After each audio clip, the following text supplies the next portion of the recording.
I'm Mira, 30 years old, and nothing, absolutely nothing, could have prepared me for the moment I found out the truth about my husband. I never saw it coming, this betrayal that shattered everything I believed in.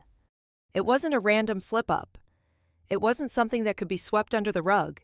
This was deliberate, a secret life I knew nothing about. My husband, Rowan, was planning to marry someone else, a woman I knew, Celeste Whitmore. She wasn't just anyone. She was the daughter of his family's country club friends, the girl his parents had been pushing him toward from the very beginning. She had all the qualities his family adored: wealth, ambition, the right pedigree. And me, well, I was just a nurse.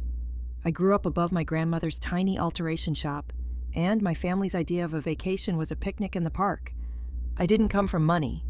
I didn't fit into their world. But Rowan told me that didn't matter. He loved me, not my background. He promised that his family would come around eventually, but they never did. They got worse. And the worst part, I kept trying. I kept bringing homemade cakes to their dinners, kept smiling through their insults, kept pretending that I wasn't invisible to them. But when I found out about their plans, it was like someone ripped the mask off, and I saw my entire life for what it really was: a lie. Let me back up for a second. I had no idea, none whatsoever. I was just trying to order pizza. That's it. My phone had died. I was too tired from a 12-hour shift at the hospital, and Rowan wasn't home yet, so, like I always do, I sat down at his laptop to use it. I knew his password, our anniversary date. He used it for everything. I didn't even think twice when I typed it in, expecting the usual prompt. But when the laptop unlocked, I saw something I wasn't meant to see. 2 folders on the desktop. One was labeled Forever. The other, New Beginning. I froze. Rowan was meticulous about work-life balance. He never kept personal files on his laptop. He had never shared anything like this with me. My stomach twisted, and without thinking, I clicked on the first folder. My pulse shot up. The first image that popped up knocked the air right out of me. It was a picture of Rowan, but this time, he was wearing a tuxedo I'd never seen before. He was standing next to Celeste. She was in a wedding dress. They looked perfect, like something out of a fairy tale. My hands froze on the keyboard, not shaking, just completely still. My body knew what was coming. My heart pounded in my ears, but I couldn't tear my eyes away from the screen. It felt like the room was closing in on me. Rowan had never looked at me like that. No, this wasn't just a picture. This was a wedding. They were planning their wedding. And I wasn't invited. I wasn't even aware of it. I clicked again. Wedding venue contracts dated just a few months ago. Catering menus. A draft email to his colleagues about taking extended leave for a special occasion. And then, the messages. Can't wait to be rid of her. Mom's right. I should have listened from the beginning. Mira was a mistake. A mistake. 7 years, 2 miscarriages, countless nights of holding him through his work stress, always by his side. I was a mistake. It felt like my entire world tilted on its axis. I couldn't breathe. The walls of the room seemed to close in around me. I could barely process what I was seeing. Every ounce of my trust had just been shattered in front of my eyes. But I couldn't let myself break down. Not now. Not like this. I shut the laptop, taking a deep breath to steady myself. My mind raced, a million thoughts flooding in at once. The anger, the hurt, the confusion all blending together in a blur of pain. But one thing was clear. I wasn't going to cry. I wasn't going to scream. I wasn't going to give them the satisfaction of seeing me break. Instead, I was going to destroy them. I picked up my phone. It was finally charging, buzzing with a text from Luna. Wine night tomorrow. I read it, then stared at the screen, my heart pounding faster than before. Wine night. It was a simple plan, something I looked forward to every month. But tomorrow, everything would change. Tomorrow, I wasn't just going to show up with wine. I was going to take back what they had stolen from me. I hit reply. Yes, tomorrow's fine, but we'll need more than wine. I didn't even wait for Luna to respond. I was already thinking about what I had to do next. I needed to gather evidence, make sure I had everything I needed to turn this around. The truth had to come out. The next morning, Rowan left early for work. He kissed me on the forehead like everything was fine. But it wasn't. It wasn't fine at all. And that was when I started my plan. I need you to understand something. This wasn't about vengeance for me. Not exactly. It was about reclaiming what was mine, my dignity, my identity, and my life. Rowan might have been planning to erase me, but I was going to make sure he and his family would never forget me. I wasn't going to let them get away with it. Now, let me ask you something. If you found out the love of your life had been planning to leave you, what would you do? Would you let it slide? Would you walk away and let them have everything they wanted? Or would you fight back? I'd like to know.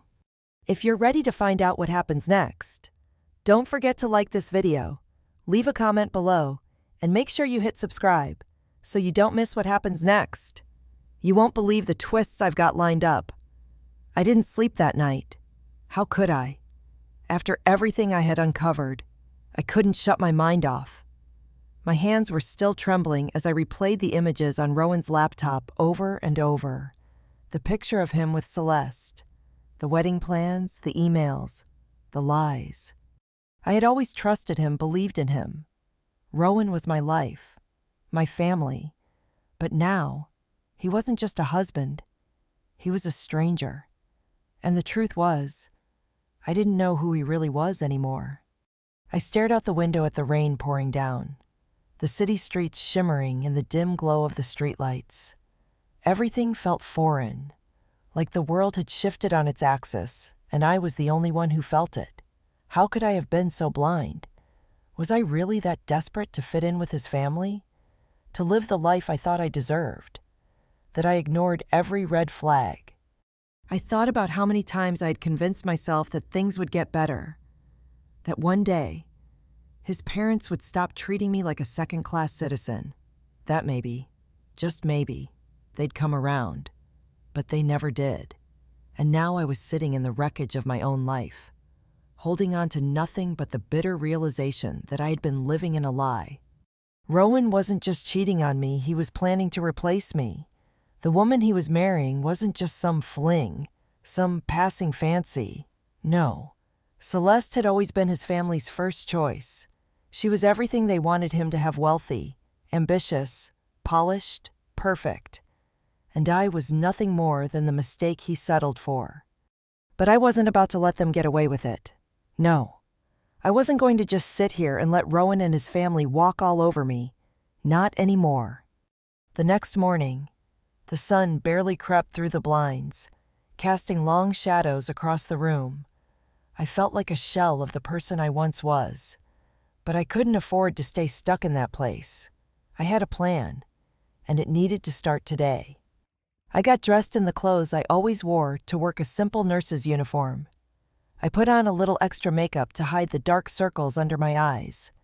I had to look like everything was normal, like the world hadn't just come crashing down around me. As I left the apartment, I noticed Rowan's car wasn't in the driveway. It wasn't unusual. He worked long hours at the hospital. He'd probably be gone for a while. That gave me some time, and I wasn't going to waste it. I went straight to my phone. I had to call Luna. She was my best friend, the only one who knew me like no one else. She was my lifeline through this mess. "Hey, Luna," I said, trying to keep my voice steady.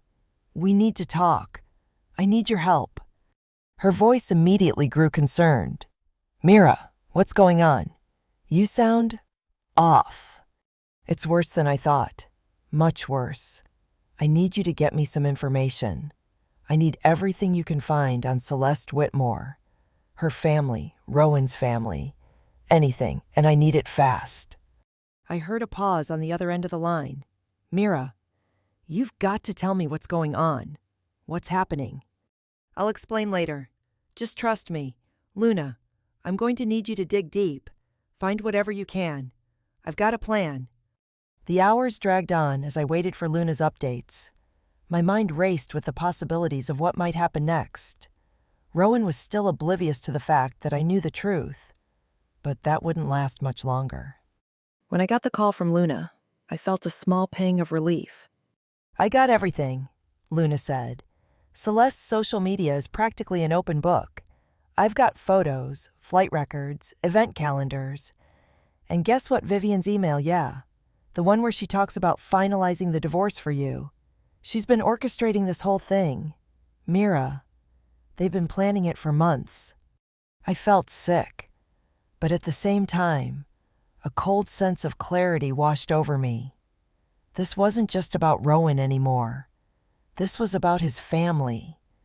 They weren't just trying to ruin my marriage. They were trying to destroy my entire life. What else, I asked, barely able to keep my voice from trembling. Vivian has been keeping track of everything you've done wrong. She's been taking notes for years, planning to paint you as the villain in this whole situation. She even hired a private investigator to dig up dirt on your family. All they found was some parking tickets. But you know they're going to spin it into something ugly. I let out a shaky breath. This was worse than I could have ever imagined. But I wasn't going to let them win. Not now. I hung up and took a deep breath. I had what I needed. The plan was coming together. But there was one more piece to this puzzle. The final step. And it was a dangerous one. I couldn't just sit here and wait for Rowan to come back. I couldn't give him the satisfaction of seeing me broken. I had to make him see me. Really see me. And that meant putting everything on the line. I needed to get into the Blackwood family home. And to do that, I needed a key. It was an old trick, one I'd used before. But this time, I was going to use it for something far more dangerous than just a friendly visit. I had a spare key to their house, a gift from Vivian, years ago, when she insisted I keep one just in case of emergencies. She had no idea how right she was. As I stood in front of their house, feeling the weight of what I was about to do, I hesitated for only a moment, but I knew there was no turning back. This was it. This was my chance. I walked up to the door, unlocked it, and stepped inside. The house was eerily quiet, just like I remembered. But as I turned the corner into the living room, I saw something that made my heart skip a beat. Rowan's coat was hanging on the chair, and a suitcase was sitting by the door. He was coming home early. And in that moment, I realized I might have just walked straight into the storm. Will I be able to execute my plan without him finding out? Will Rowan see through my act? Keep watching, because the real game is just beginning. I stood frozen, just inside the Blackwood family's entryway. The silence was oppressive, too perfect for comfort. My mind raced as I glanced around the massive living room. The rich, overstuffed furniture was arranged like a stage set for a performance, but the only actors were the cold walls and the memories of me trying to fit in with them. I shouldn't be here. It was risky, but I couldn't just sit around anymore, waiting for the inevitable to happen. I had seen the wedding plans. I had seen Rowan's deceit, and now I needed to be the one who controlled the narrative. The weight of the key in my hand felt heavier than I expected. How many times had Vivian handed it to me, smiling, telling me it was just in case, for emergencies. Funny how life turns out. Here I was, in the middle of an emergency of my own making. I had to do this. But the house felt different now, less like a place I was once welcome, and more like an alien world that had never truly accepted me. I crept forward. The sound of my footsteps muffled against the polished floors. The suitcase near the door caught my eye again, and my chest tightened. Rowan's stuff. He was back earlier than expected, and if he caught me here, I'd have to deal with him and his family. I didn't know if I was ready for that just yet. But there was no turning back now, not when I was so close to exposing everything. I moved quietly through the house, avoiding the rooms I once knew so well, the places where I used to sit, to belong. Everything about this house seemed to mock me now. The family portraits that lined the hallway, showing Rowan's perfect life. The rooms full of priceless trinkets and furniture that whispered the Blackwood legacy. None of it was real. I wasn't part of this. I paused in front of the study, where Rowan often worked late, his laptop open to whatever project had consumed him that night. It felt like it had been years since I last stepped into this room, but it was only a few days. I took a deep breath and turned the doorknob slowly. Inside, the room was as orderly as always, the soft glow of desk lamps illuminating stacks of medical papers. But the thing that caught my eye wasn't the usual. It was the phone, his phone, lying on the desk with an unread text message lighting up the screen. My heart skipped a beat. It was from Celeste. "Can't wait to be with you tonight. I've packed everything. All that's left is for us to leave this weekend. I can't believe it's finally happening." I stared at the message, my mind racing. It wasn't just about the wedding. They weren't just going to marry. They were planning to leave. This was the moment. I felt something cold and calculating inside me, a shift that reminded me of what I had to do. This wasn't about finding closure or making peace. This was about taking control. Rowan thought he had the upper hand, but now I had the power to destroy his world just as he had destroyed mine. But before I could process anything further, I heard footsteps approaching from the hallway. My pulse shot up. It was Rowan. He was back, and he was headed straight for the study. My hand instinctively reached for the door to hide, but I froze. I can't just run. Not this time. I had to confront him, face him, and I had to do it before he could spin his lies. I took a deep breath, steeled myself, and walked toward the desk, sitting down in his chair as if nothing were wrong. The weight of the phone in my hand felt like a tiny atomic bomb, ready to explode. The door creaked open, and Rowan stepped inside, his usual confident stride faltering when he saw me sitting there. His face, normally so composed, flashed with confusion and a flicker of panic. "Mira." His voice was tight, his gaze darting to the phone in my hand. "What are you doing here?" I looked up, making sure to meet his eyes. "I think the better question, Rowan, is what you're doing." His face paled, but he quickly regained his composure. Stepping further into the room, "I don't know what you're talking about. I just got back from the hospital. What is all this about?" He tried to sound casual, but I could hear the tremor in his voice. I held the phone up between us. The text from Celeste was still visible. "This? You think I don't know?" His eyes flickered to the screen, and I saw it, the truth sinking in for him. The moment he realized I knew everything. The wedding plans, the lies, the betrayal. "Mira, please," he started, but I cut him off. "No, don't even try to explain. I'm not stupid, Rowan. I know everything. Everything." I stood up, my hands shaking, but I didn't back down. "You've been planning this behind my back for months, haven't you? You think I'm some fool you can just cast aside?" I could feel the anger rising in me like a wave. The hurt, the betrayal, it was all too much to contain anymore. "You and Celeste, you planned this from the beginning, didn't you?" I spat, my voice shaking with emotion. "She was the one they always wanted for you. Wasn't she the perfect match, with the perfect background? And I was just the mistake you needed to get over until she came around. But you know what, Rowan, I'm done." I turned and walked towards the door, my heart pounding in my chest. I was so close to the edge now, and I couldn't stop myself.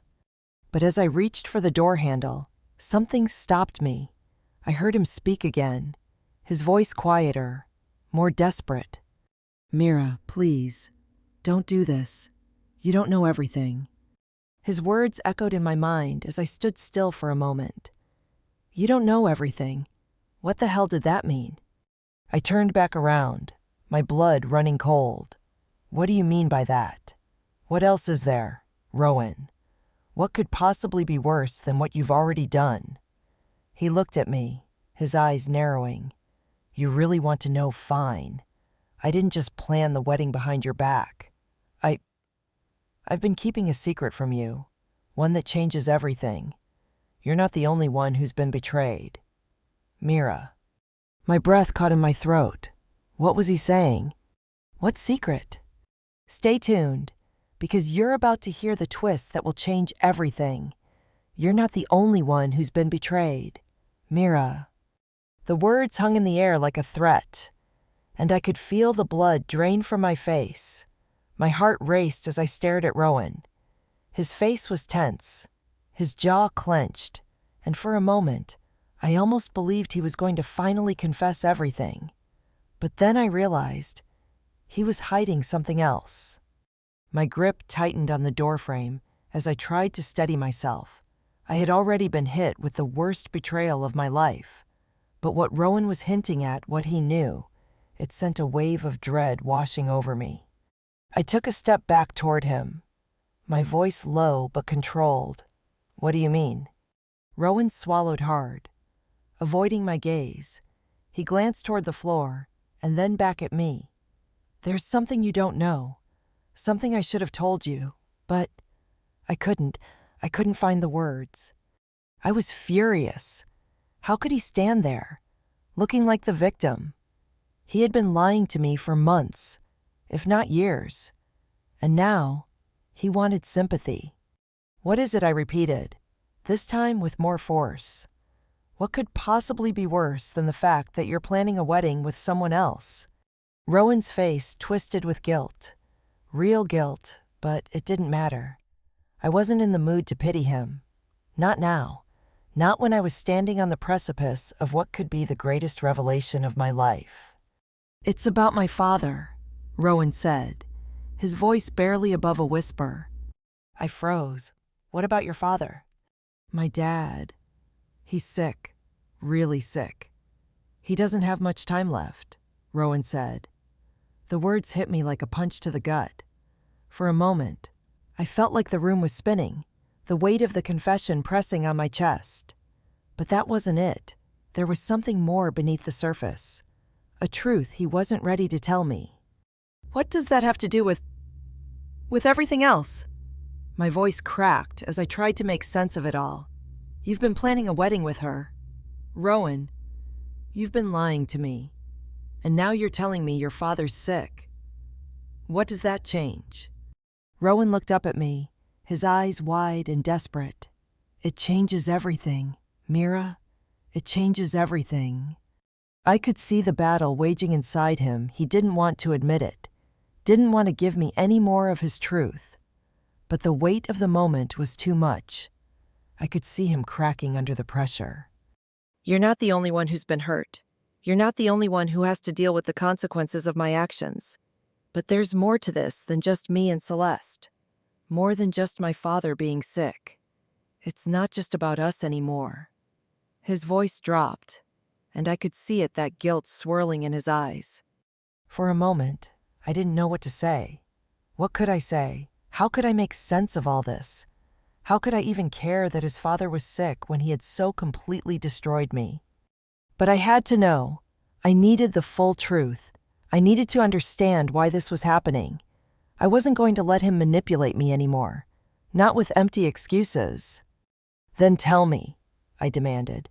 Tell me everything, right now. Rowan hesitated for a long moment, and then he finally spoke. You think you know everything, but you don't. The truth. It's about more than just Celeste or my dad. It's about our family, the Blackwoods. You're not the one who's been lied to. Mira, I've been living in a prison of my own family's expectations. They never saw me for who I really was. They never saw us. And Celeste, she's been a part of that plan the whole time. But I didn't choose her. I chose you.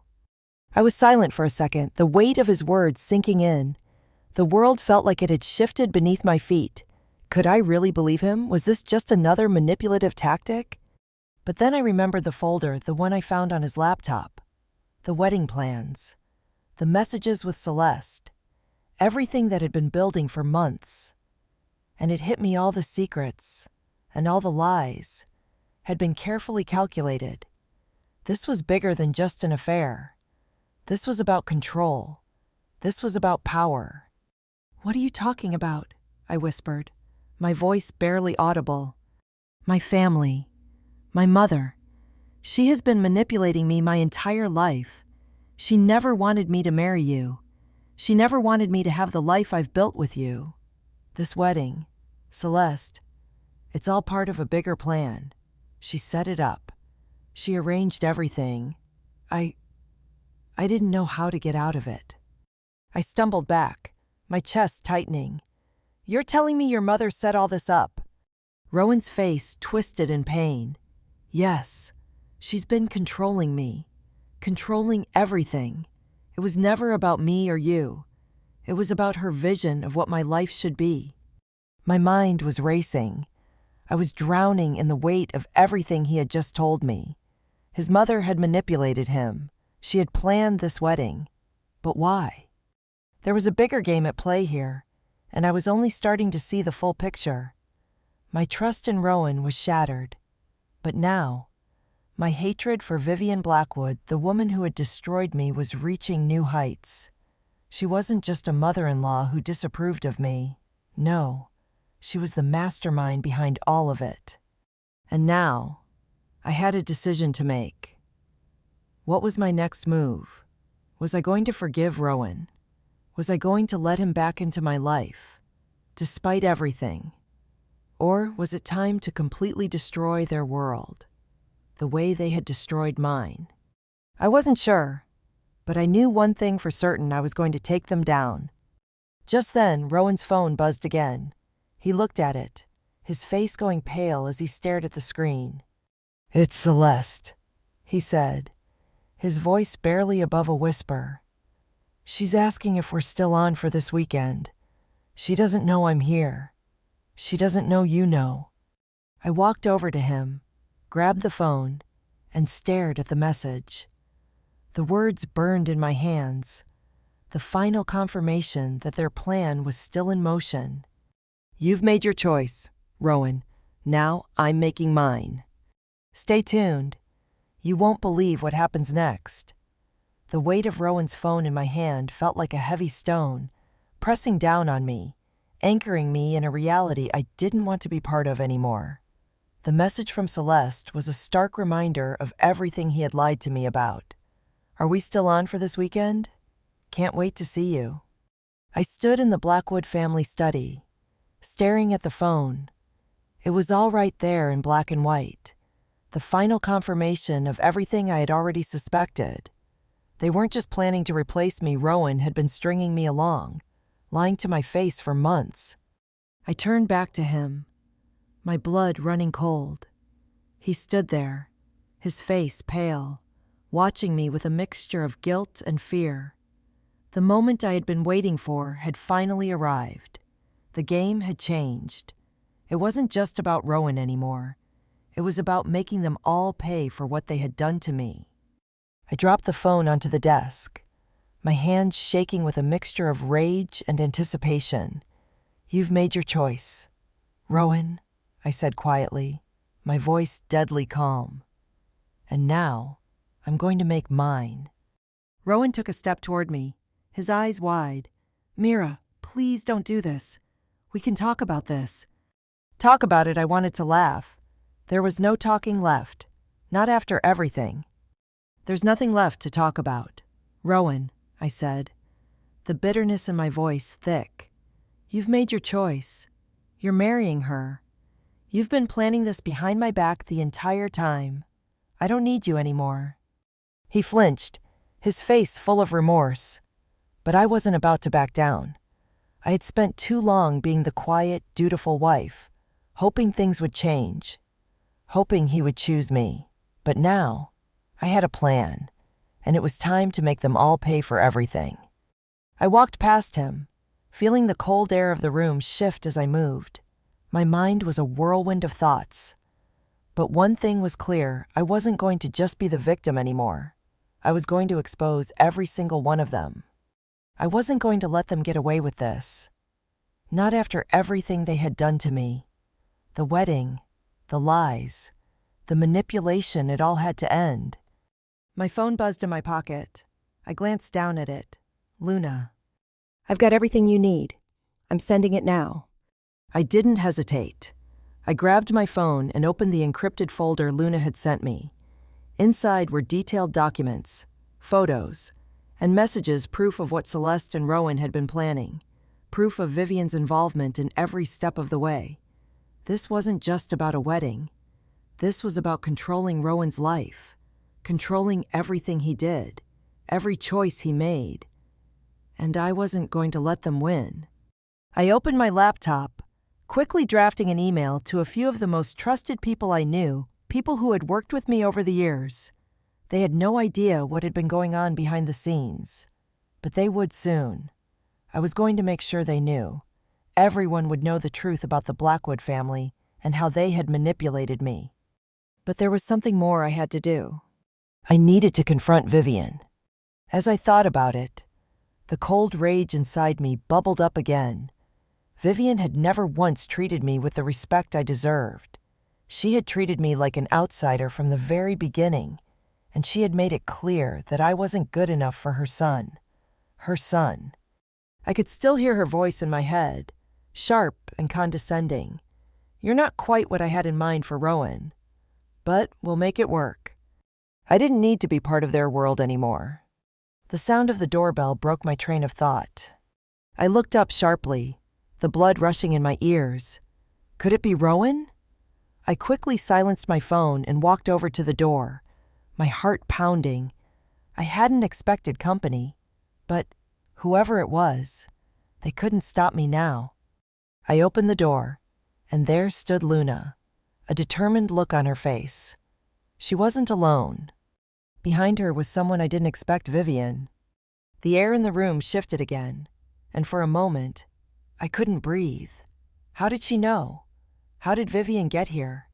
"Mira," Vivian said, her voice as cold and poised as ever, her eyes scanning me from head to toe.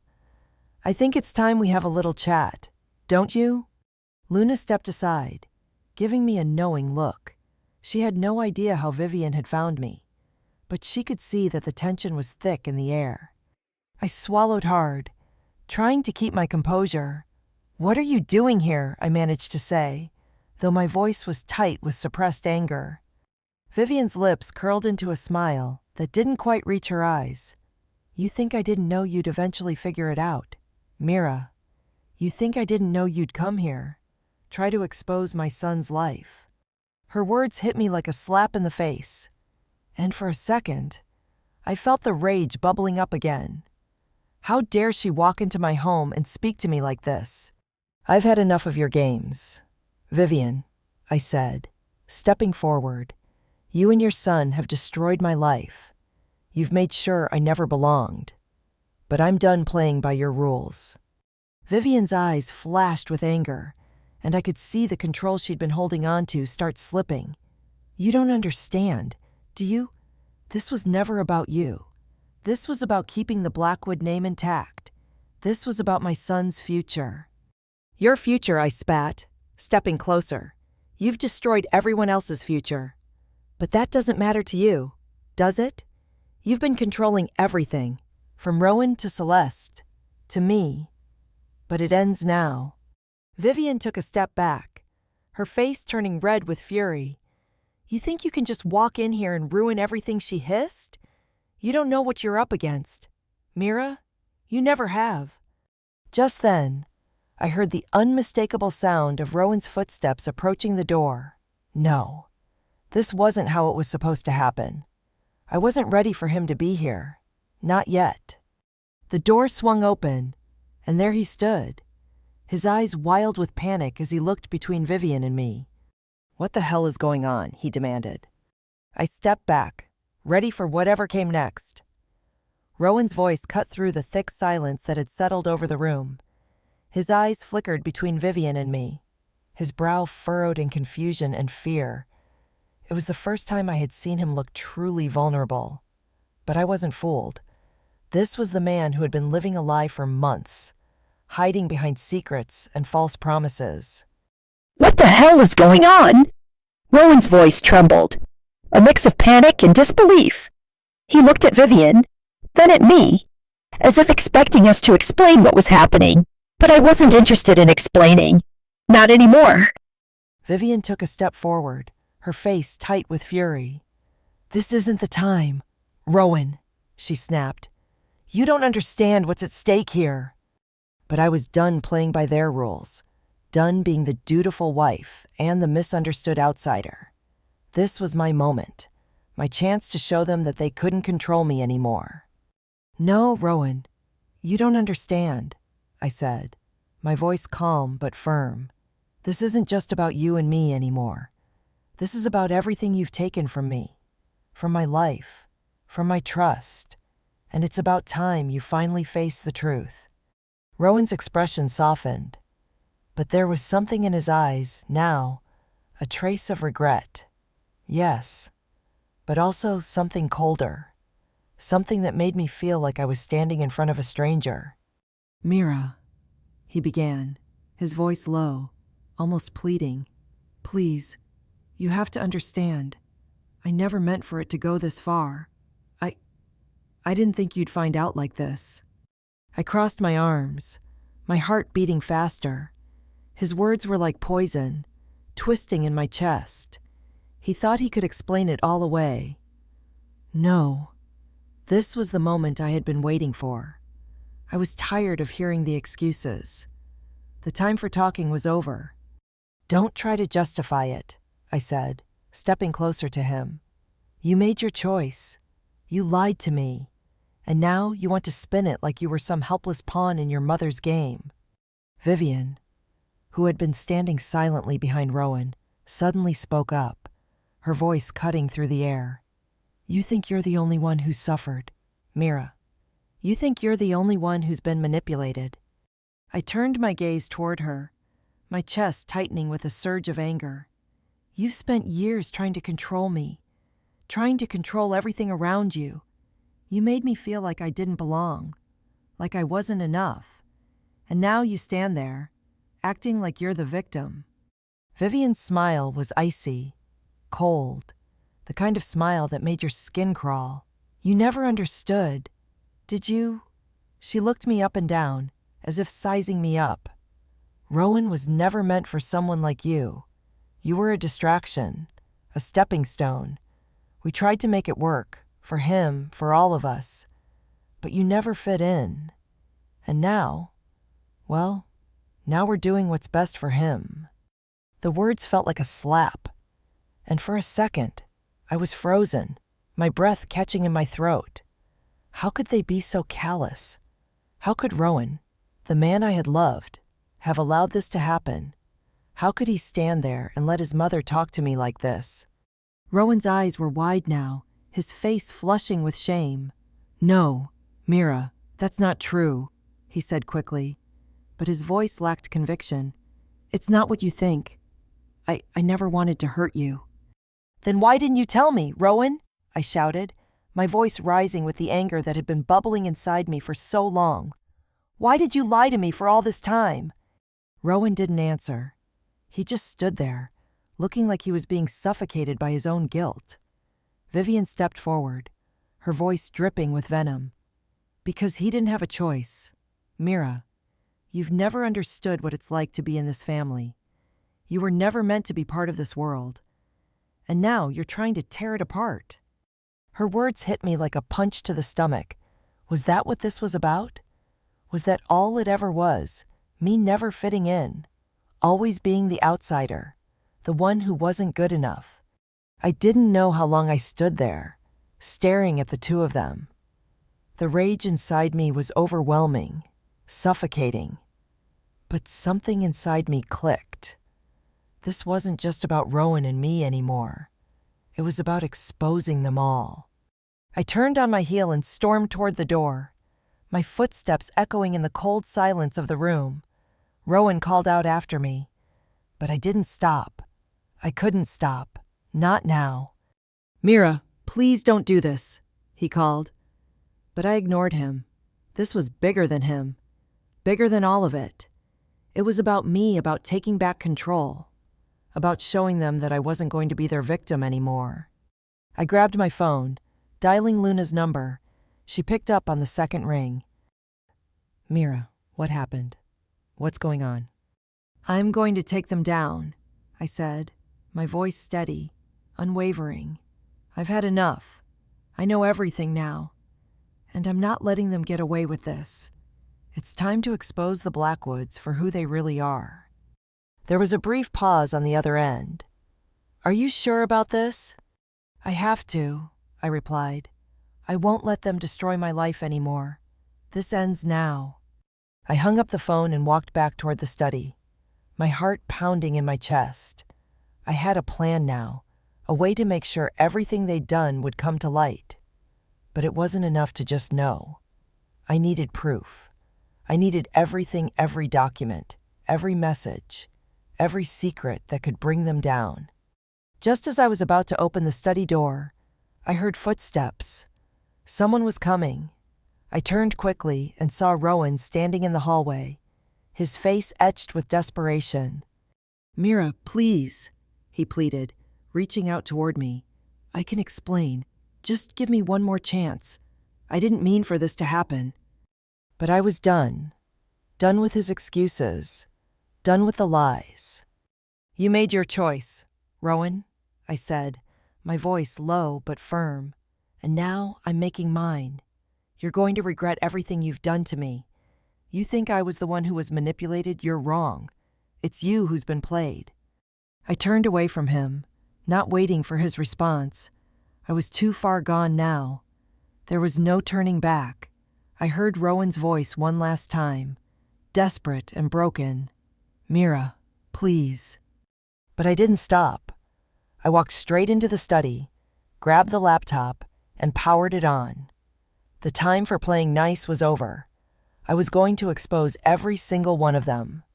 And just as I was about to click send on the email that would destroy the Blackwood family's perfect world, the doorbell rang. Who was it I had just clicked send on the email that would change everything? Every single secret that Rowan, Vivian, and their perfect world had worked so hard to keep hidden was now exposed. Documents, photos, texts, all of it. Every lie they'd told me, every manipulation, it was all there, out in the open for everyone to see. But as the screen faded from sending to sent, something shifted inside me. The feeling of victory that I expected didn't come. I had hoped this moment would feel like the ultimate release, like I'd finally be free. Instead, there was a cold, empty feeling in the pit of my stomach. This wasn't the way I had imagined it. I had thought that by exposing them, by showing the world who they really were, I'd feel something. Justice, relief, maybe even closure. But instead, I just felt hollow. It was like I had spent so much time chasing after this moment, this perfect opportunity for revenge, that I didn't know what came next. As the seconds passed, I heard Rowan's voice echo from the hallway. His footsteps were heavy, moving slowly, like he wasn't sure what to do. I didn't turn around. I knew what he was going to say. He was going to beg for forgiveness. He was going to tell me how much he loved me, how sorry he was, how everything had gone wrong. But none of that mattered anymore. What mattered was that I had taken control. What mattered was that I had done what I needed to do to make sure I was never going to be anyone's pawn again. I turned around slowly, my back straight, my face emotionless. Rowan was standing in the doorway, his eyes wide with a mixture of confusion and desperation. His lips parted like he was about to speak, but I beat him to it. "It's too late," I said flatly.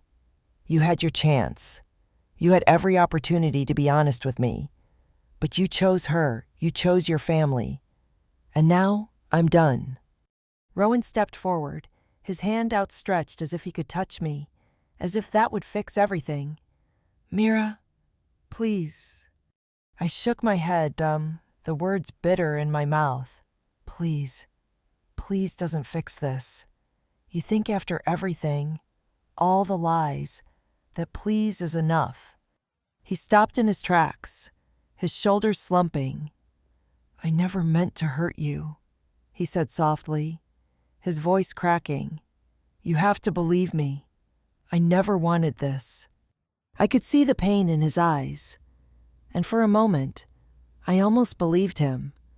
But then I remembered the years of walking on eggshells around his family, the constant feeling of never being enough, the way I had been made to feel like an outsider in my own marriage.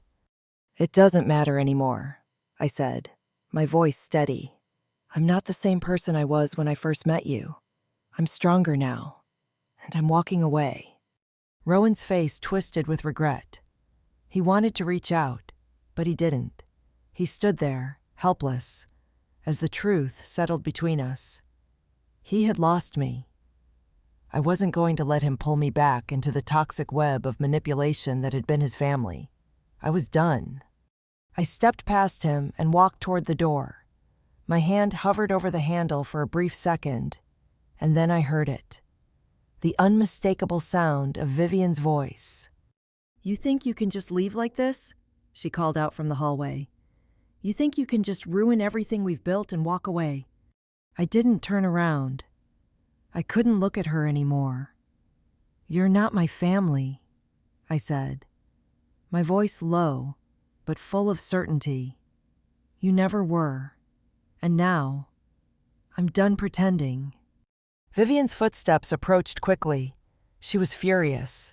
I could feel it in the air, but I wasn't scared anymore. Not of her, not of anyone.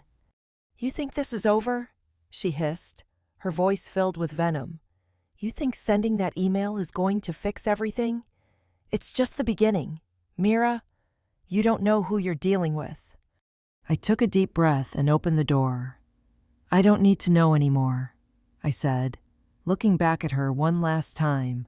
I'm walking away from all of you. You can't control me anymore. As I stepped out into the cool night air, I felt a strange sense of freedom. It was as though a weight had been lifted off my chest, but also a deep sense of uncertainty settled in its place. What now? What comes after taking everything down? After you've broken the ties that bind you to a family, to a life you thought you knew? I didn't have the answers, but for the first time in years, I felt like I could breathe. I had done what I needed to do to reclaim my life. But the question still loomed over me. Was this really the end? Was there a way forward? Or had I destroyed everything? Had I taken down the Blackwoods, but lost myself in the process? I didn't know yet, but I would find out, one step at a time. Just as I was about to walk away, I heard a voice. It wasn't Rowan's. It wasn't Vivian's. It was someone else's. Someone I hadn't expected. Mira, the voice said, sharp and unexpected. You've made a mistake. I froze. I recognized the voice. It was Luna. But why was she here? And what did she mean by that? Stay tuned for the next chapter of this saga, because what happens next will shake everything you thought you knew. Story 2. I froze in the doorway, my hand still on the doorknob, my heart pounding in my chest. I wasn't prepared for this. No one ever is. Right there, on the tile floor, were a pair of high-heeled shoes I didn't recognize. They were sleek, black, and well-expensive looking. A pair of shoes that didn't belong in my house, shoes that weren't mine. I could feel the blood rushing to my ears, drowning out everything else around me. My breathing quickened, shallow gasps, as I slowly took another step inside, the shoes casting a shadow over the ground, taunting me, screaming something's wrong. I turned toward the bedroom door, half closed, like someone hadn't quite gotten around to finishing. The unmistakable sounds of soft laughter, the creak of our bed, and the voices. No, this wasn't happening. Christopher. I thought I knew him. I thought I knew everything there was to know about him. But there I was, staring at the very man I married, my husband entangled in our sheets, with a woman I didn't even recognize. I didn't cry. Not then. Not in front of them. Instead, the only sound I made was the slam of the door behind me as I backed away, as if the very act of closing it could somehow erase what I had just seen. My body trembled, but I kept my face blank, cold. I grabbed my coat from the rack by the door and fled. The night air hit me hard as I rushed outside, the cold doing nothing to numb the ache in my chest. My mind raced, how could he? I don't know how long I ran, but I didn't stop until I found myself standing in front of a small cafe, the warm glow from inside beckoning me like a lifeline. I pushed the door open and stepped in, the warmth wrapping around me, but it did nothing to ease the chill inside me. The barista behind the counter gave me a quiet, sympathetic look as I stepped to the register. "Coffee's on the house," she said softly, eyes lingering on my tear-streaked face. She didn't need to say anything else. The kindness in her words was enough to break whatever little composure I had left. I sank into a chair, holding the paper cup with both hands as if it could somehow steady me. I sat there, staring at the steam rising from my coffee, feeling like a stranger in my own skin, in my own life. But then, my mind wandered back to that image. That woman, her hair, that laugh and the way Christopher had looked at me. His eyes wide, but not with guilt. No, there was no guilt there. Only annoyance, as if I had interrupted something he was entitled to. I was the one left standing there, exposed, empty, confused, but I didn't cry, not then. A few hours later, the cafe began to close, and the thought of going back to that apartment, no, I couldn't do it. Not with him there, not with her there. So, I stepped back into the cold, clutching my purse like it might protect me from the storm in my chest. I didn't know where I was going at first, but my feet carried me toward the one place that still felt safe. My office. I had built my career from the ground up, and if there was anywhere I could still find solace, it was there. I walked through the empty hallways of the building, the familiar hum of the heating system, and the dim lights overhead, almost comforting in their ordinariness. I walked past the rows of desks, past the framed photographs on the walls, until I reached my office. The door was locked, but I had the key. I always did. I pushed the door open, and a rush of cold air greeted me as I stepped inside. The quiet of the office was almost too much, but it was mine, my space, my refuge. I flipped the light switch, and the sterile light filled the room. My desk, covered in manuscripts and editorial notes, sat there waiting for me like it always did.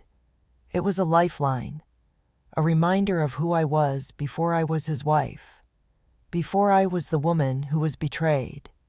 I sank into my chair, letting the warmth from the office's heating system seep into my bones. I closed my eyes, trying to breathe through the pain. But the image of him, tangled in those sheets with that woman, kept playing on loop in my mind. I should have known. I thought, how long had he been doing this? A knock at the door interrupted my thoughts. Sharp and demanding. I froze. The sound of the knock hit me like a punch to the stomach. "Isabel, open the door." His voice was unmistakable.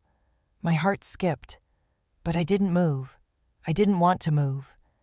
"Open it, Isabel!" he called again, this time sharper, angrier. "I know you're in there. I'm not playing these games with you anymore." I didn't respond. I couldn't. Not with the weight of everything crashing down on me. Not when my entire life had just shattered in front of me. I didn't want to face him. Didn't want to hear the excuses, the apologies that would never come. And then I heard it. The familiar jingle of the key in the lock. He had a key. The door opened slowly, and there he stood, framed in the doorway, Christopher with that smug look on his face, his expensive coat slung over his arm. "Why didn't you come home?"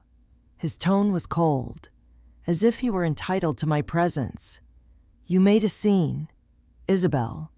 You humiliated me." I stared at him, my jaw tight. I wouldn't give him the satisfaction of seeing me cry again. Humiliated him. I swallowed hard, forcing the words out. "I didn't want to disturb you and your guest," I said, my voice flat, barely a whisper. He smirked, an ugly, cold expression. "So, you saw? Good. Saves me the trouble of explaining." His words cut deeper than I expected, but I wasn't going to let him see how much it hurt. I wouldn't. "We're done, Isabel," he continued, his voice growing louder, more aggressive. "You've been too focused on work, too cold, too boring. Victoria understands me in ways you never could." My stomach twisted. I wanted to scream, wanted to tell him that I had built everything, that it wasn't just his company, it was ours. But instead, I took a deep breath, steadying myself. I couldn't let him win this, not this time. With a cold finality, I turned my back to him and walked out, my heels clicking sharply on the polished floor as I crossed the threshold of the office building. The door slammed shut behind me, and I didn't look back. But just as I thought I was free, a voice called from behind me, stopping me in my tracks. "You're not leaving me, Isabel, not like this." I turned slowly, the cold air biting my skin. He was standing there, eyes flashing with rage. But it was something else I saw behind those eyes. Something darker. What now? The cold night air bit at my skin. But it didn't matter. I had walked out of my own life. Or, at least that's what it felt like. The city lights blurred through the rain on the windshield, like a smudge of color I couldn't quite make sense of. I gripped the steering wheel harder, my knuckles white, as I tried to calm the storm inside me. I didn't go home that night, not to the apartment where everything I had built with Christopher lived, our things, our memories, his clothes in the closet. I couldn't bring myself to go back there, not after what I had seen, not after the way he had looked at me, not after the betrayal. I pulled into a small, dimly lit cafe downtown, the kind of place that felt safe, unassuming, a place where people went to drown out the world, the kind of place I used to go with Christopher when we were first dating, before things became complicated. I slipped inside, the doorbell chiming softly as I walked in. The barista didn't even look up, probably used to late-night stragglers seeking comfort and caffeine. The room smelled like burnt coffee beans and vanilla. I sat at a corner booth, trying to steady my breathing, but my mind kept going back to the image of Christopher in that bed, tangled in the sheets with another woman. That image haunted me, her fiery red hair spilled across the pillow like a warning sign I hadn't seen coming. How long had it been going on? I stared at the chipped mug in front of me, the warm steam rising from my coffee, but I could barely taste it. My mind was a hurricane, full of anger, confusion, and disbelief. A few customers lingered in the cafe, their conversations barely reaching my ears. They seemed so far away, as if they existed in a different world. I wanted to escape into their conversations, but I couldn't. I couldn't escape what had happened. I reached for my phone, but it wasn't there. I had left it on the kitchen counter at home. Of course, I didn't need it. I didn't need anything. I felt like I was completely untethered, like I had been floating in space, and I had just finally hit the ground. "Are you all right?" a voice asked suddenly, pulling me out of my thoughts. I looked up, startled. It was a man in his 50s, a friendly, weathered face, the kind of person you'd expect to find behind the counter at a place like this. His eyes were warm, concerned. "Yeah, I'm fine," I said, trying to force a smile, but it was weak, barely there. He didn't buy it. "Don't lie," he said, sitting down across from me without asking. He had the kind of face that made you want to tell him your secrets. And for a second, I wondered if I should, but I couldn't. Not yet. Instead, I just shook my head. "I'm not fine." He nodded, understanding. "I've been there," he said, his voice low. "Sometimes life hits you like a ton of bricks, and you don't see it coming, but you're here now. And that's a good thing." I stared at him, my heart pounding harder. He seemed so wise. It was like he had lived 100 lives in one. He was quiet for a moment, watching me. Then he slid a small plate of cookies toward me. "Eat something," he said gently. "It'll help." I didn't want the cookies. Didn't want anything. But I grabbed one anyway, and the sweetness almost made me break down. "Is this your first time in?" he asked after a while. "You seem out of place." I gave him a half-hearted chuckle. "You could say that. I've seen a lot of people come and go. Some folks try to run from their problems. Others, they face them head-on." He paused, studying my face. "Which one are you going to be?" I didn't know how to answer him. I wasn't even sure I knew who I was anymore. "Run, face it. What's the right choice?" "Not sure," I mumbled. The man nodded slowly, as if he had expected that answer. Life's too short to let people walk all over you, especially when they don't even care how much they hurt you. His words hung in the air for a moment, the truth of them settling into me like a heavy weight. He got up, patted me on the shoulder, and left. I watched him walk to the door, and just before he left, he turned back and said, "Just remember, the hardest part's over. Now it's your turn to decide what comes next." His words resonated deep within me. Was the hardest part really over, the betrayal, the heartbreak? Or was it just beginning? I didn't know yet. I sat there for another hour, the coffee growing cold, my thoughts spinning in circles. And then, as if on cue, my phone buzzed in my bag. I almost didn't want to check it, but I knew I had to. I pulled it out and saw a text from Christopher. "We need to talk." I felt a rush of nausea, but then I looked at the time. It was 2 a.m. I had already put off so much, but I wasn't ready to face him yet. The anger still bubbled under my skin. He had shattered my trust, destroyed everything I thought was real. I wasn't ready. I pushed the phone away. No, I couldn't face him tonight. Not yet. But I couldn't keep running either. His phone buzzed again. I glanced at the screen. It was a call from Mike. The same Mike who had worked security at the office for years. The same Mike who had seen me through the worst of the late nights at the company. "Isabel," his voice was shaky. "You need to come back to the office. There's something you need to see." What could be so urgent?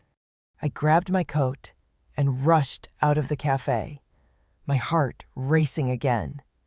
What was happening? And what was Mike about to show me that would change everything? I slammed the door of my car shut, my heart still racing. The phone call from Mike echoed in my mind. "You need to come back to the office. There's something you need to see." His voice had been urgent, shaken. What could possibly be so important? What had Mike seen that made him so frantic? As I walked toward the entrance of the office building, my heels clicked sharply on the pavement. The night was cold, and the wind bit at my skin, but I barely felt it. My thoughts were tangled with a mix of confusion, anger, and dread. Was I walking straight into another betrayal? I tried to push the doubts aside. This wasn't about Christopher anymore. It wasn't about him or his affair. This was about me taking control, about me stepping into the life I deserved, the one I had lost when I let myself slip into his shadow. But the closer I got to the door, the heavier the weight of everything felt. I took a deep breath, my lungs cold with the night air, and pushed open the glass door.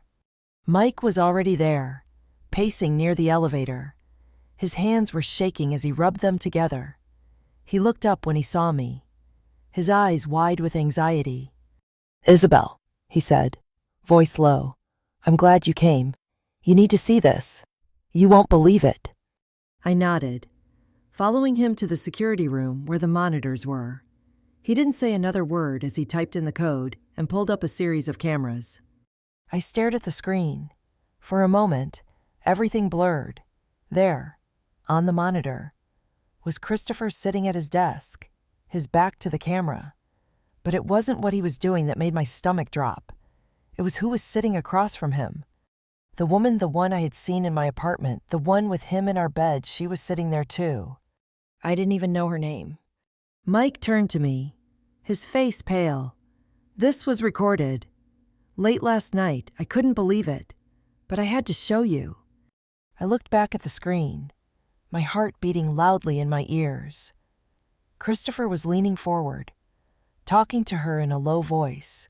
She smiled, her eyes flicking to the camera, as if she knew she was being watched. I wasn't the one they were worried about, though. It was the way Christopher looked at her, so comfortable, so at ease, like there was no one else in the world but the two of them. I fought to keep the tears at bay, but they burned at the back of my eyes. This wasn't just about an affair. It was about him, choosing her over me, choosing the image of success, of control over everything we had built together. I felt my chest tighten. I wasn't just angry. I felt humiliated. I had been nothing more than a tool for him to climb higher in his career, a prop in his image of the perfect family. The truth was staring me in the face now. It wasn't just the affair, it was the way he had treated me all along. Mike stepped closer, his voice urgent. "Isabel, this is just the tip of the iceberg. There's more." I turned to him, feeling the weight of his words sink in. "What do you mean, Mike?"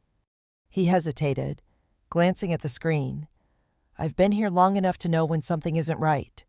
Christopher's been taking money from the company, hiding it in offshore accounts. He's been using the company's resources for his own gain, and I don't think it's just him." My breath caught in my throat. "What are you saying?" "I'm saying he's not just cheating on you," Mike said, his voice lowering even more. "He's betraying everyone who trusts him. The whole company could be at risk." I stared at the screen, watching as Christopher and the woman Victoria, I realized, left the office together, walking toward the exit. They laughed like nothing was wrong, like their world wasn't about to collapse around them. My world was crumbling right in front of my eyes. But this was different. This wasn't just personal anymore. This was a game of power. I took a deep breath, trying to clear my mind, but the anger didn't subside. It grew. And in its wake, something else surged, a feeling I hadn't had in so long. Control, the kind of control I was entitled to. I straightened up, turning to Mike. "We need to do something about this. I'm not letting him walk away from this." He looked at me with a mixture of concern and approval. "What do you have in mind?"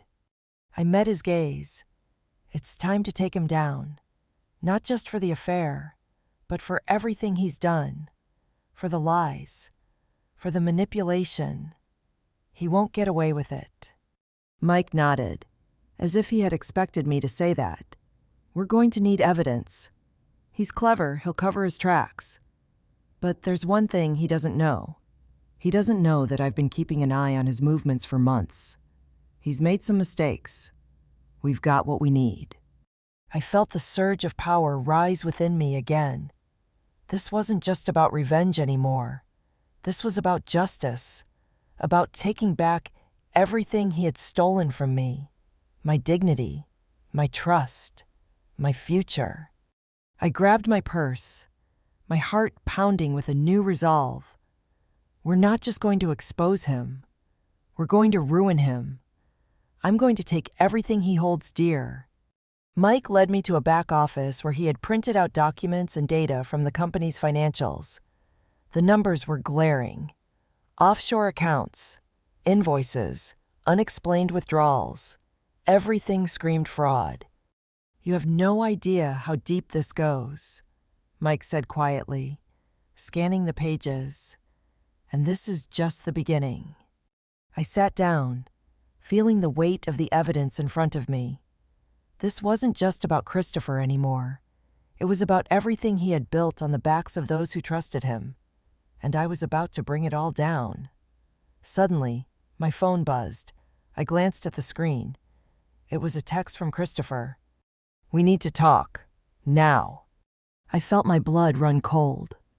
He was coming for me. What did he want now? And how far was I willing to go to finish this? The silence in my office was deafening. The kind of quiet that feels thick, suffocating like you're stuck in a room where every breath feels too loud. I looked down at the pile of papers on the desk. The evidence Mike had gathered. It was overwhelming.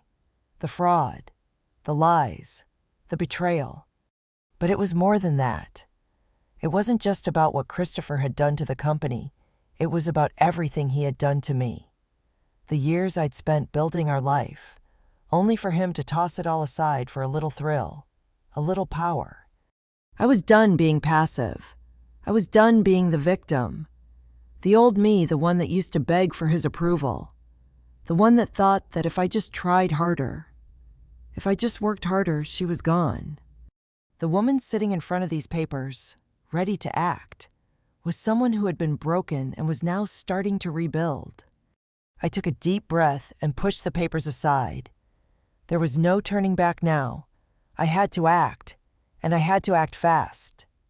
I had been sitting here for hours, thinking, running through scenarios, weighing my options. It wasn't just about tearing down Christopher's life anymore. That would be easy. He deserved it, after everything. But this was bigger. This was about taking back my power. "Mike," I said, my voice cold, but steady. "How far are you willing to go with this?" He was standing by the window, staring out at the dark skyline of the city, as if searching for answers in the night. He turned slowly when he heard my voice. "As far as we need to go," he said, his tone serious. "If we do this, there's no turning back. We're taking down a powerful man. He won't just sit back and let it happen." I nodded, my mind already racing ahead. I don't care. I've already lost everything. What else is there to lose? Mike met my eyes. There was a flicker of understanding in his gaze. He had seen the change in me. He had watched me, over the last few days, go from a woman devastated by betrayal to someone who was hungry for justice. He stepped forward and placed a thick envelope on the desk. "This is everything," he said. "We've got proof of the offshore accounts, the money laundering, all of it. If we use this, there's no going back." I took the envelope, feeling its weight in my hands. This wasn't just a folder of papers. It was a weapon. It was my ticket to destroying everything Christopher had built, everything he had stolen from me. I ran my fingers over the envelope, my pulse quickening. Was I really ready for this? I wasn't sure. But what I did know, deep down, was that there was no other option. Christopher had taken everything from me. My trust, my self-worth. The one thing I had left was my ability to strike back, and I would. The plan was simple but dangerous. We would go to the press. Mike had contacts people who owed him favors, and we would expose Christopher's lies, the offshore accounts, the falsified documents, everything. I could already hear the headlines in my mind: CEO's double life exposed financial fraud, affairs, and lies. Mike looked at me, sensing the storm brewing inside me. "Isabel, we're going to need something more, something that'll ensure he can't talk his way out of this." I nodded slowly, my mind already calculating the next move. "I know. We'll need a public witness, someone who can testify, and I know exactly who that person is." The next morning, The office was quiet when I arrived. The hum of the air conditioning, the soft tapping of keyboards, it all felt so ordinary. And yet nothing about this day would be ordinary. I walked to my desk, but the moment I sat down, I felt the weight of it all. The emails I hadn't answered, the calls I'd ignored. Everything seemed so trivial now, so small. My phone buzzed. It was from Mike. "I've set up the meeting, be there at 3, bring the files. We're going to make this happen." I stared at the message for a moment before putting the phone down. I wasn't going to waste any more time. I needed to face him, the man who had made me feel like I wasn't good enough, who had destroyed everything I loved, and who had treated me like I was disposable. But this wasn't just about revenge. It was about getting what was mine, getting back the control I had lost. I stood up, my heels clicking sharply against the floor. My reflection in the glass window of my office stared back at me, tired, but determined. I had spent too many years doubting myself, letting Christopher control everything. But now, I was in control. I grabbed the envelope from the desk. Mike had gotten the evidence ready. It was time. 3:00 p.m.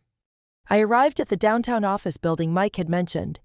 It was a sleek glass skyscraper that reflected the sky, towering over the city. It was a symbol of success, the kind of place where people who made real money worked. But I didn't care about any of that anymore. The gloss, the glamour, it meant nothing. I was here for something much more important than success. I was here for my freedom. Mike was waiting outside the elevator. He nodded at me as the doors opened. Without a word, he led me down the long hallway to a conference room at the end. The door was slightly ajar, and I could hear voices inside. I paused. My heart raced. The next few minutes could change everything. Mike glanced at me, his expression serious. "You ready for this?" I took a deep breath. "Let's do it." We stepped into the room. There, sitting at the large conference table, were two journalists, sharp suits, professional demeanor, and eyes that would see right through any lies. But it wasn't just them. Across from me sat a familiar face. Victoria. She sat with her arms crossed, a smug look on her face, as if she knew something I didn't. Her eyes met mine, and for a moment, everything stopped. What was she doing here before I could say anything? Victoria smirked. "You really think you have all the pieces, don't you, Isabel? You're not even close." I felt my stomach drop. What did she mean? I could feel the walls closing in. This wasn't just about Christopher anymore. It was about all of them. And now, I wasn't so sure who was the one in control. The air in the conference room felt thick, oppressive. It was as if the walls were closing in on me. Victoria's smile, that smug, self-assured grin, never wavered as she sat across from me, her eyes gleaming with the knowledge that I had walked straight into a trap. I took a deep breath. I could feel my heart pounding, but I refused to let her see how much it affected me. I had come too far. Too much had been invested. This was the moment that would change everything. Mike stood beside me, silent but ever watchful. I knew he could feel the tension too, but there was no turning back now. This was my plan, my chance to make it all right. "Isabel," Victoria said, breaking the silence, her voice dripping with false sweetness. "I see you've brought your little detective with you." She glanced at Mike with a dismissive sneer, her eyes narrowing. "You really think this is going to work?" I squared my shoulders, holding her gaze. "You'll see. Everything's already in motion. The moment you think you've won is the moment you've lost." Her smirk deepened. "You're so predictable. Honestly, I'm disappointed. I thought you would be smarter than this." I didn't respond. There was no need to. The evidence we had was irrefutable. The offshore accounts, the fraudulent transactions, the lies that Christopher had been building his empire on, all of it was about to come crashing down. And as much as Victoria wanted to act like she was in control, I knew she was just as much a part of the plan as anyone else. "Do you know what's happening right now?" I asked quietly. "While you sit here, acting like you've won, your entire world is about to crumble." I looked directly at her, making sure she could feel the weight of my words. "Christopher's going down, and I'm taking everything from him, and you're going with him."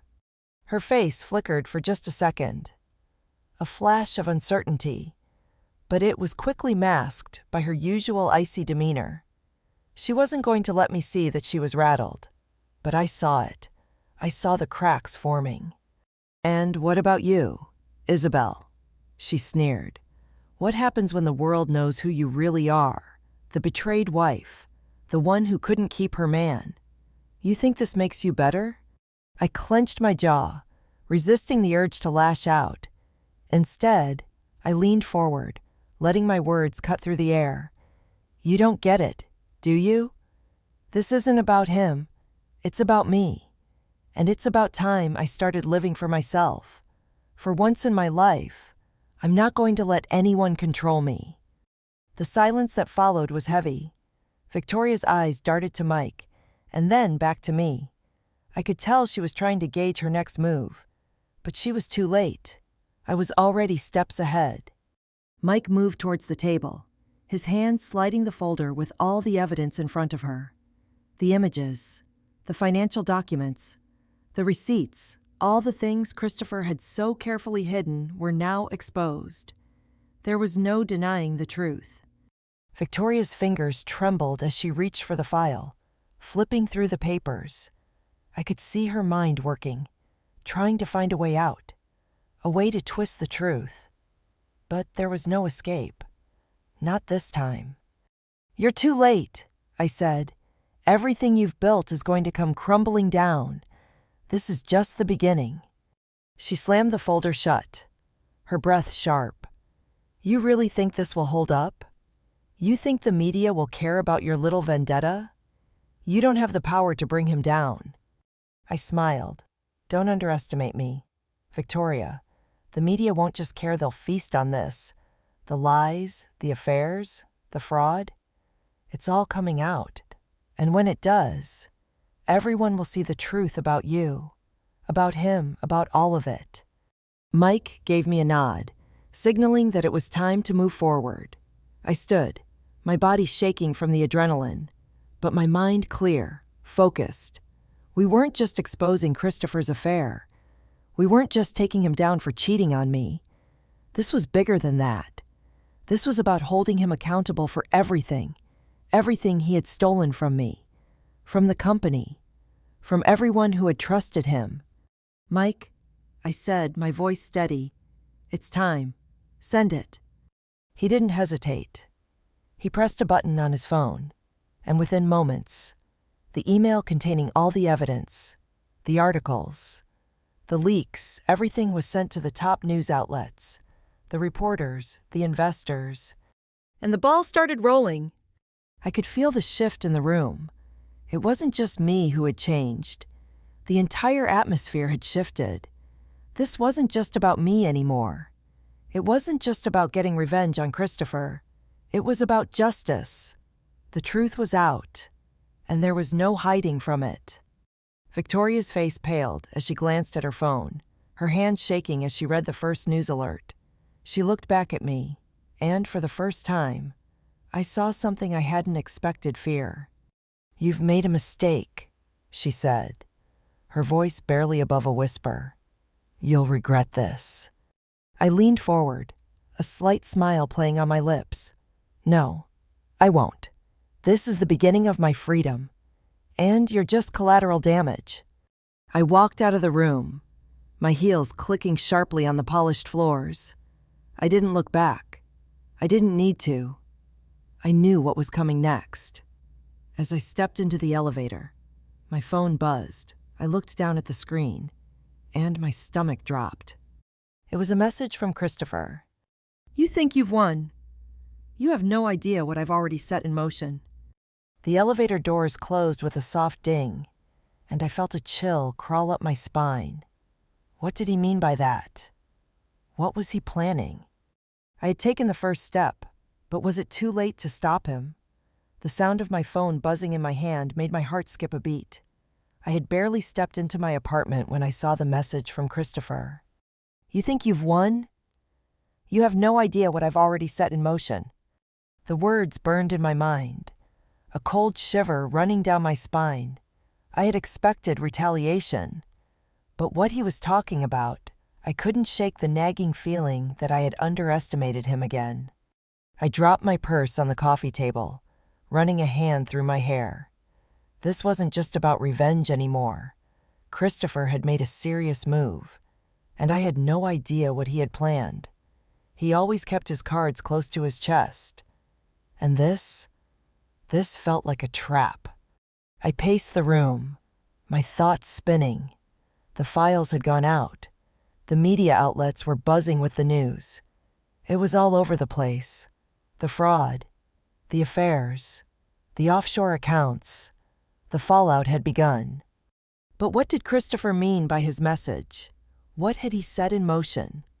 I couldn't afford to wait for the answers. Not anymore.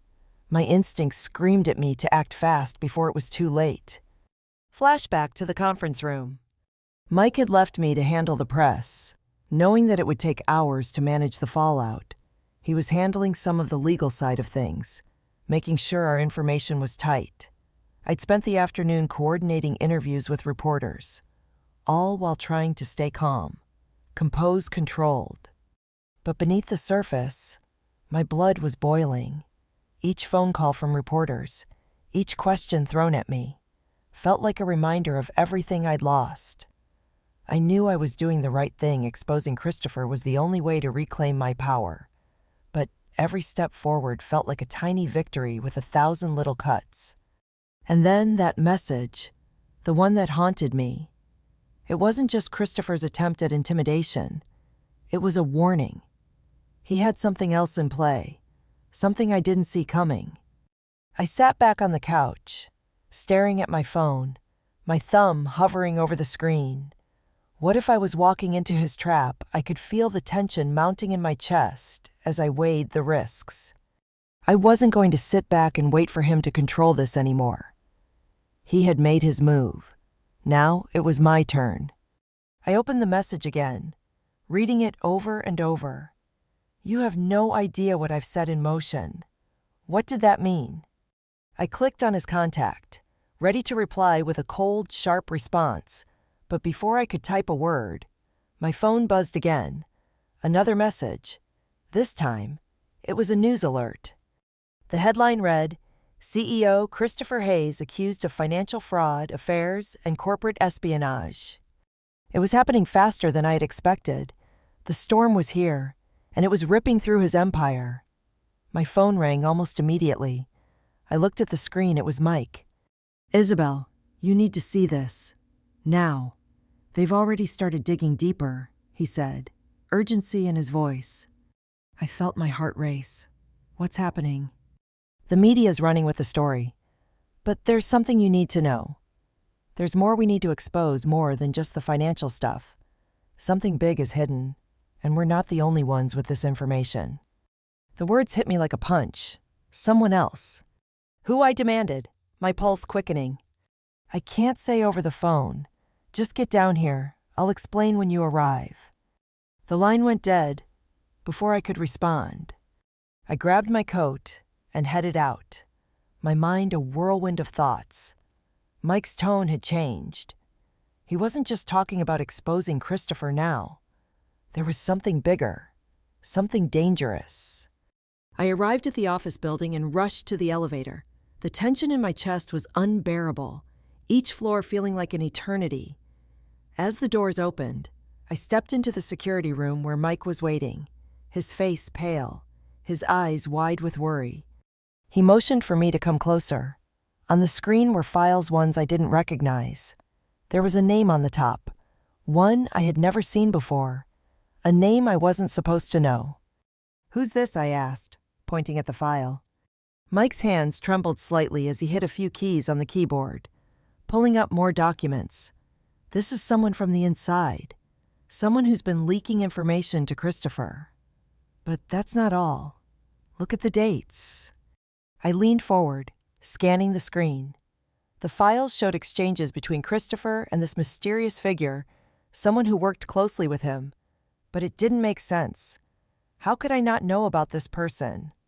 Mike's finger hovered over the screen. This person has been feeding him information for months, and now they're taking things to a new level.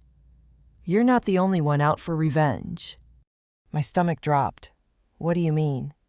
The person behind this leak. They know what we're doing. They're playing a long game. Isabel. And they've got their own agenda. The realization hit me like a freight train. I wasn't the only one who wanted to bring Christopher down. But who was this person? And why had they been working with Christopher? I ran a hand through my hair, trying to stay focused. What do we do now? We need to find them before they find us. Mike said quietly, "We're not alone in this. Isabel, someone's playing a much bigger game, and it's not just about Christopher anymore." I stared at the screen, my mind racing. There was someone else behind all of this, someone just as determined to bring Christopher down, but for reasons I couldn't yet understand. As Mike clicked on the final document, a new image popped up on the screen. I gasped, recognizing the face immediately. It was someone I never expected to see. It was someone from my past. Who were they, and what did they want? The door to the room suddenly creaked open behind me, and I turned, heart racing. I didn't expect to see who was standing there. It was Christopher. What was he doing here? And what did he know I couldn't breathe? My heart hammered in my chest, the weight of everything crashing down on me all at once. There, standing in the doorway, was Christopher, his face tense, his eyes colder than I'd ever seen them. "You..." My voice caught in my throat. "What are you doing here?" He didn't answer at first. Instead, he took a slow, deliberate step forward, his gaze scanning the room, landing on the screen where everything the fraud, the lies, the conspiracy was laid out for him to see. The moment his eyes flicked to the documents, I saw the realization hit him. He knew what was coming. "You think you've won, Isabel." His voice was barely above a whisper, laced with anger. But there was something else there, fear. A fear he didn't know how to hide. "You have no idea what you're getting yourself into." I took a step toward him, matching his intensity. "No, Christopher, you have no idea what you've done. Not just to me, but to everyone." He narrowed his eyes, anger flaring. But then his lips curled into a bitter smile. "I should have known you were capable of this. You always were. Deep down." He shook his head, almost pitying me. "You think this is justice, Isabel exposing me to the world, trying to tear everything down." I swallowed the bitter taste in my mouth. The anger was rising. But it was different now. It wasn't a blind rage, it was controlled, calculated. And in that moment, I knew I had the upper hand. "You don't get to dictate what justice is," I said, my voice steady despite the storm inside. "You don't get to define me. Not anymore." For a moment, we stood there in silence, the weight of his words and my own hanging in the air. Then, finally, he spoke again, his voice lower, more dangerous.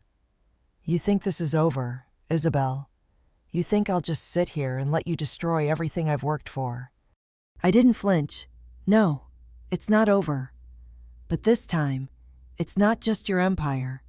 It's everything you've built on lies. It's everything you've taken from me." The truth was out now. The fraud, the infidelity, the manipulation, all of it. And it didn't matter if Christopher could try to cover his tracks anymore. He couldn't erase the damage he'd caused. The twist. Just as I was about to speak again, Mike, who had been standing off to the side, approached the desk where the evidence was laid out. His eyes never left Christopher's as he walked closer, a small but significant smile tugging at his lips. "I didn't think you'd show up," Mike said, his voice smooth, almost mocking. "But then again, it makes sense. You always think you're one step ahead, don't you, Christopher?" Christopher's gaze flickered to Mike, then back to me, his anger growing by the second. "You think you can just play these games with me? I've been untouchable for years." Mike stepped even closer, holding up a file. "You've been untouchable. That was your mistake. You thought you were invincible. But you weren't counting on people who actually care about what's right." I felt a chill run down my spine as I watched Mike open the file. Inside was a new set of documents I hadn't seen before.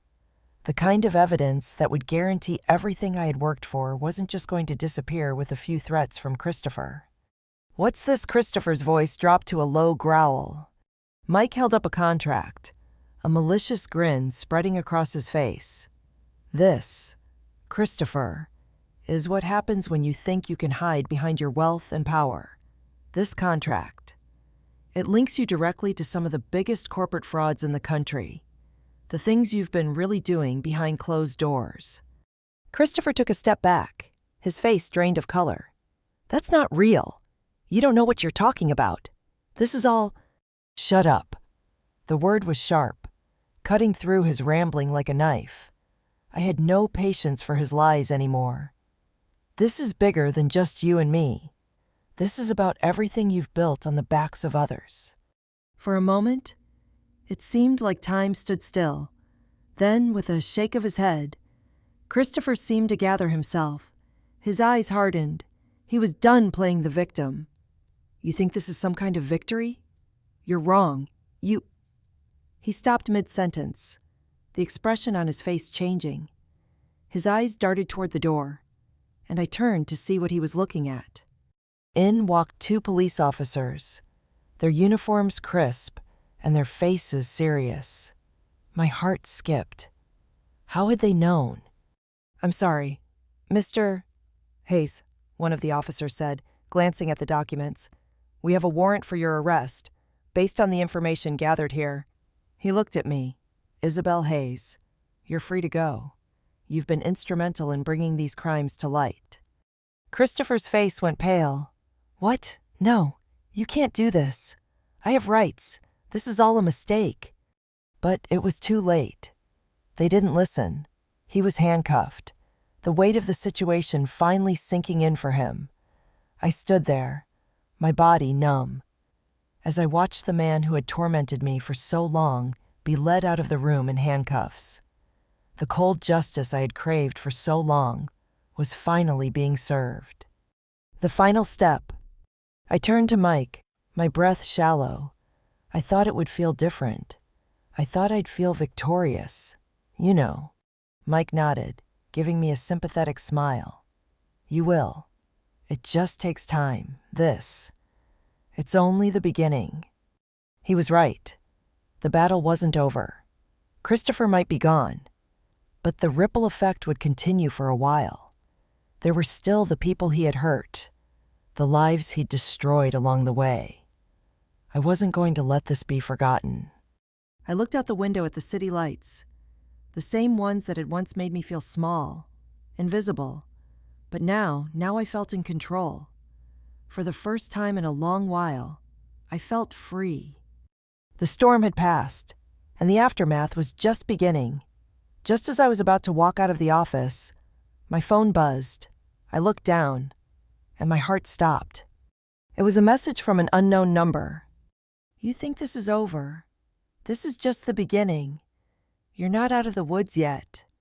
My breath caught in my throat. Who was this? And what did they want? It wasn't over, not by a long shot.